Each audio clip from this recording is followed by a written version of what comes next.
So let's talk about step one, defining your target market. This is such an important part of the marketing process because if you know who your ideal client is, of course, you can make sure all your marketing is pointing straight at them, talking to them, really kind of pushing their buttons. That's what defining your target market is all about.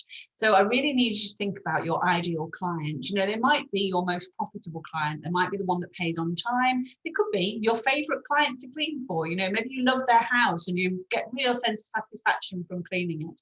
Maybe they're really nice to deal with, just lovely. You know, if there's any problems, they're just sweet and kind and so easy to deal with. We all have clients like that. Maybe your team have got a favorite house that they like to clean. You know, but it might not even, it's not always the biggest house, is it? And it's not usually the cleanest house. Sometimes it's the house that's just the most satisfying. Maybe it's a busy family and you just love helping them kind of keep on top of it all.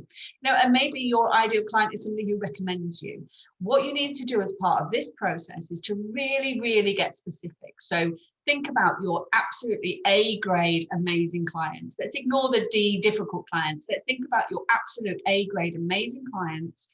And I want you to maybe write them down, actually put the list there as to who they are specifically, you know, Mrs. Smith, Mrs. Brown, Mrs. Jones, whoever they are. And then I want you to think about, if your ideal client, Mrs. Smith, where does she live? What does she do for a living? What's her demographic? You know, is she married? Has she got kids? Has she got pets? You know, what defines her as your ideal client, but also who is she? So once you've kind of got a feel for that, you can actually realize that that's the person you want to be sending your marketing to, and that's who you want to be targeting. So that's why this is step one of my 6-step marketing process, to make sure you know exactly who your ideal client is. Of course, step two is how did they find you in the first place? But to start with, you need to at least know who your ideal client is.